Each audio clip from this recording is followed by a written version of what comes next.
아무 일도 일어나지 않은 채 수십 년이 지나가기도 하고 수십 년간 일어날 일이 단 몇 주 만에 일어나기도 한다. 블라디미르 레닌이 한 것으로 알려진 저 말이 실감날 만큼 지난 한 달은 그야말로 역사적인 순간이었습니다.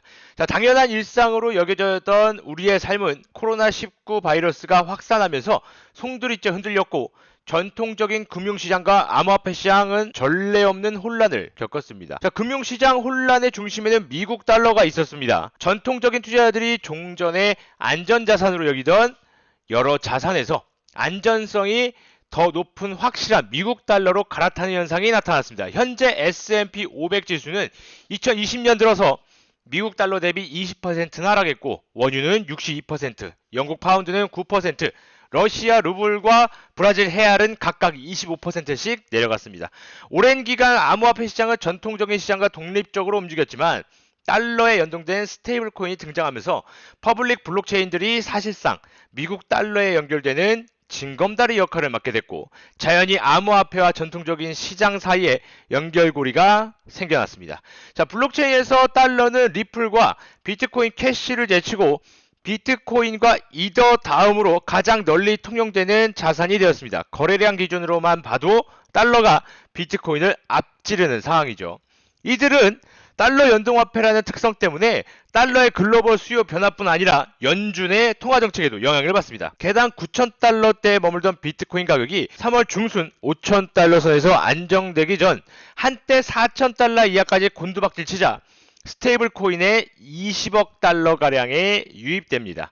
블록체인에서 통용되는 자산만 놓고 보면 스테이블 코인이 33%나 늘어난 것이죠. 전통적인 시장에서 달러 수요가 급증한 것과 같이 스테이블 코인 수요도 사상 최대 수준으로 증가합니다. 스테이블 코인 중에서도 테더를 통한 유입이 가장 많았고 연초부터 현재까지 15억 5천만 달러 이상의 자금이 테더를 통해서 블록체인에 유입이 됐습니다. US 달러 코인과 바이낸스의 USD도 각각 1억 7천만 달러와 1억 5천만 달러 정도 증가를 했습니다. 스테이블 코인의 수요가 증가하면 투자자들은 토큰 가격을 개당 1달러 이상으로 올려서 책정하게 됩니다. 자, 그러면 차익거래 기업들은 더 적극적으로 나서서 스트레이드가 상쇄될 때까지 공급량을 늘리게 됩니다. 예를 들어서 어느 기업이 테더에 1천만 달러를 입금하고 개당 1달러의 USDT 토큰 1천만 달러치를 구입했다고 합시다. 자, 그러면 이 기업은 구입한 토큰을 1달러가 조금 넘는 가격에 팔아 차익을 수익으로 챙길 수 있다는 거죠.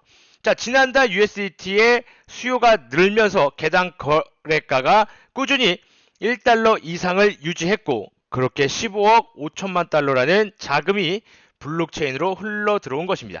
자, 그렇다면 투자자들은 왜 현 시점에서 달러 연동 스테이블 코인을 선호하는 것일까요? 자, 그 이유는 크게 세 가지로 정리해 볼 수 있습니다. 첫째, 투자자들이 폭락장 이후 고위험 암호화폐 자산에서 안전자산인 달러로 몰려들었다는 거죠.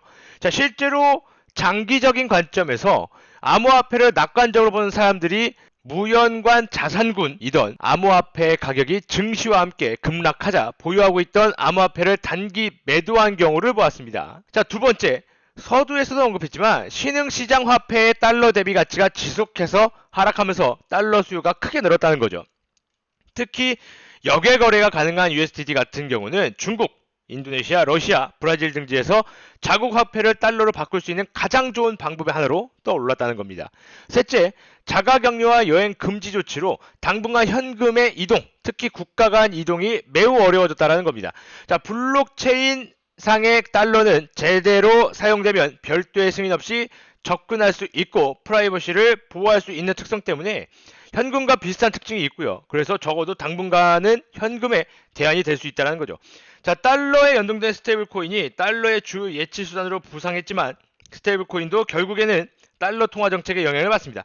자, 지난 15일 미국 연준의 연방공개시장위원회는 코로나19 사태로 촉발된 경기 침체를 타개하기 위해서 기준 금리를 기존의 1%에서 0 혹은 심지어 마이너스 0.25%까지 인하하겠다고 발표했습니다. 자, 이러한 금리 인하는 실제 스테이블 코인 발행사들의 사업 모델에 큰 영향을 미칩니다. 그 이유를 이해하려면 이들의 수익 창출 방식을 살펴보면 되죠. 현재는 이 두 가지 방식이 가장 널리 사용됩니다. 첫 번째로는 시중은행을 상대로 대출을 해주거나 미국 국채 등 트리플 A 등급 채권을 매입하는 방식으로 보유자산을 투자하는 겁니다. 자, 지난해 말 기준 주요 스테이블 코인에 몰린 투자 자금은 총 55억 달러에 달했죠. 금리를 1.25%로 계산했을 때 최대 6,875만 달러의 이자 수익을 낼 수 있는 자금이었습니다. 연준의 기준금리는 말 그대로 모든 시중 금리의 기준이 되는 금리입니다. 당연히 테더나 USDC 같은 코인 발행사들은 예치금을 투자해서 이자 수익을 올리기가 어려워진다는 거죠. 유럽이나 일본처럼 마이너스 금리가 된다면 예금을 맡기고 이자를 받는 대신 지불해야 하는 수수료가 더 커질 수도 있어서 스테이블코인 사업 모델이 큰 타격을 입는 겁니다. 자, 수익이 감소하면 스테이블코인 운용사들은 기업이 발행하는 민간 채권처럼 수익률과 위험이 모두 높은 자산에 투자할 거라는 우려가 나옵니다. 유로나 엔 스테이블 코인 같은 경우에서도 인기를 끌지 못했던 이유가 바로 여기 있다는 거죠. 자, 두 번째는 테더나 일부 운용사들이 내건 예금 및 상환 수수료가 0.1%라는 겁니다. 이 또한 직접적인 타격을 받게 되죠. USDC 등 수수료를 부과하지 않는 스테이블 코인도 있지만 지금과 같은 제로금리 상황에서는 어떻게든 새로운 사업 모델을 찾아 나서야 합니다. 예를 들어서 USDC는 법정화폐 기반 신용카드를 포함해서 API 결제, 월렛, 시장, 사업용 계좌 등을 만들어서 사실상 시중은행으로 변모를 꾀해야 할 것으로 보이죠. 자, 스테이블 코인 운용사들이 이용자들에게 비용을 전가할 방법이 없는 건 아닙니다. 예치된 토큰에 비해서 토큰 공급량을 대폭 늘려 사용세 명목으로 수수료를 걷거나 팩수 스탠더드가 금 연동 코인에 이미 적용하고 있는 것처럼 추가 거래 수수료를 부과할 수도 있습니다. 자, 하지만 당장은 그러지 않을 것으로 보이죠. 현재 스테이블 코인을 보유하는 데 따르는 기회비용은 사실상 0에 가깝습니다. 이자에 기대한 수익 창출은 어렵겠지만 여전히 달러 연동 스테이블 코인의 미래를 밝게 점칠 만한 이유가 있죠. 앞으로 전통적인 금융권의 실질 은행 금리가 마이너스로 내려가고 신흥시장 화폐의 달러 대비 가치가 급락하면 지금보다 더 많은 자금이 스테이블 코인으로 유입될 것입니다. 스테이블 코인이 제공하는 서비스의 가치를 이용자들이 인정하는 한 스테이블 코인 운용사들은 지속 가능한 새 사업 모델을 개발해낼 수 있을 거라고 판단하는 것이죠. 자, 스테이블 코인과 마찬가지로 가장 집중해서 봐야 할 코인은 리플입니다.